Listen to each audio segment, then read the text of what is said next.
राधे राधे प्यारे भक्तों। आज के समय में अगर किसी इंसान की सबसे बड़ी कमजोरी बन चुकी है तो वह है आलस और मोबाइल की लत। क्योंकि यही दो चीजें मिलकर इंसान के समय, सोच, ऊर्जा और भविष्य को धीरे धीरे खोखला कर रही हैं। आलस ऐसा जर है जो शरीर को नहीं बल्कि सपनों को मारता है, का आदी हो जाता है। तो फिर कठिन काम उसे बोझ लगने लगते हैं, पढ़ाई भारी लगने लगती है, मेहनत उबाऊ लगती है और जिम्मेदारी डराने लगती है। यही कारण है कि मोबाइल की अधिकता आलस को जन्म देती है और आलस मोबाइल की लत को बढ़ाता है। दोनों एक दूसरे को ताकत देते रहते हैं। मोबाइल छोड़ने का पहला और सबसे जरूरी कदम यह समझना है कि मोबाइल खुद में बुरा नहीं है, लेकिन उसका गलत इस्तेमाल जीवन को बर्बाद कर सकता है। मोबाइल एक साधन है, लेकिन जब साधन मालिक बन जाए और इंसान उसका गुलाम बन जाए, तब समस्या शुरू होती है। अगर दिन के 24 घंटे में से कई घंटे बिना किसी उद्देश्य के स्क्रीन पर निकल रहे हैं, अगर मोबाइल न मिले तो बेचैनी होने लगती है। अगर पढ़ाई या काम के बीच बार बार हाथ मोबाइल की तरफ जाता है, तो यह संकेत है कि मोबाइल अब जरूरत नहीं बल्कि लत बन चुका है। लत छोड़ने के लिए सबसे पहले सच्चाई स्वीकार करनी पड़ती है, क्योंकि जब तक इंसान यह मानता रहेगा कि सब कंट्रोल में है, तब तक कुछ भी बदलने वाला नहीं है।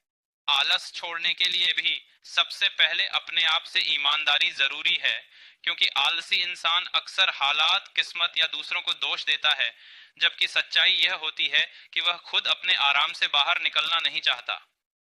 आलस कोई जन्मजात बीमारी नहीं है, यह सीखी हुई आदत है, और जो आदत सीखी जाती है वह बदली भी जा सकती है। आलस तब पैदा होता है जब जीवन में कोई स्पष्ट लक्ष्य नहीं होता, जब दिनचर्या बिखरी हुई होती है और जब इंसान अपने भविष्य की तस्वीर साफ नहीं देख पाता। जिस दिन इंसान को यह समझ आ जाता है कि आज का आलस कल का पछतावा बन सकता है, उसी दिन बदलाव की शुरुआत होती है। मोबाइल और आलस दोनों को छोड़ने के लिए सुबह की शुरुआत बहुत महत्वपूर्ण होती है, क्योंकि जो इंसान सुबह जीत जाता है वह दिन अपने आप जीतने लगता है। अगर सुबह उठते ही मोबाइल देखने की आदत है तो समझ लीजिए दिन पहले ही हार चुका है। सुबह का समय दिमाग को दिशा देता है, लेकिन मोबाइल उस दिशा को भटका देता है। जब सुबह शांत दिमाग से उठकर अपने लक्ष्य को याद किया जाए, अपने काम की सूची मन में बनाई जाए और खुद से यह सवाल पूछा जाए कि आज मैं अपने भविष्य के लिए क्या करने वाला हूँ, तब आलस अपने आप कमजोर पड़ने लगता है। आलस तब टिकता है जब दिमाग खाली रहता है, लेकिन जैसे ही दिमाग उद्देश्य से भरता है, आलस पीछे हटने लगता है। मोबाइल छोड़ने का सबसे असरदार तरीका यह है कि इंसान खुद को व्यस्त करना सीख ले, क्योंकि खाली दिमाग मोबाइल का सबसे बड़ा ग्राहक होता है। जब इंसान के पास करने को कुछ नहीं होता, तब मोबाइल सबसे आसान साथी बन जाता है। लेकिन जब इंसान अपने दिन को अर्थपूर्ण कामों से भर देता है, तब मोबाइल खुद ब खुद पीछे छूटने लगता है। मतलब दुनिया से कट जाना नहीं है, बल्कि मोबाइल को अपने नियंत्रण में लेना है। जरूरत के समय मोबाइल का उपयोग करना और बेवजह हाथ में न लेना एक अभ्यास है जो धीरे धीरे मजबूत होता है। आलस को हराने के लिए शरीर को भी सक्रिय करना जरूरी होता है, क्योंकि सुस्त शरीर सुस्त दिमाग को जन्म देता है। जब शरीर दिन भर आराम की स्थिति में रहता है, तब दिमाग भी सुस्ती मांगता है। लेकिन जैसे ही शरीर हरकत में आता है, दिमाग भी जागने लगता है।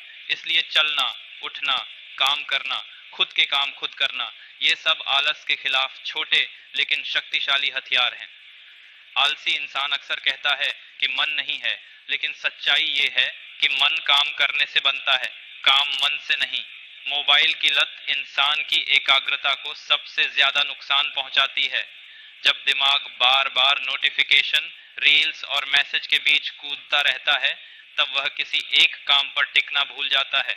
यही कारण है कि मोबाइल ज्यादा इस्तेमाल करने वाले लोग जल्दी थक जाते हैं, जल्दी ऊब जाते हैं और किसी भी काम को पूरा करने में समय लगाते हैं। जब इंसान मोबाइल से दूरी बनाना शुरू करता है, तब शुरू में बेचैनी होती है, मन भटकता है, लेकिन यही बेचैनी इस बात का संकेत है कि दिमाग अब असली दुनिया में लौट रहा है। कुछ समय की तकलीफ लंबे समय की ताकत बन जाती है। आलस और मोबाइल दोनों का गहरा संबंध आत्म अनुशासन से है। अनुशासन का मतलब खुद पर अत्याचार करना नहीं, बल्कि खुद को सही दिशा में ढालना है।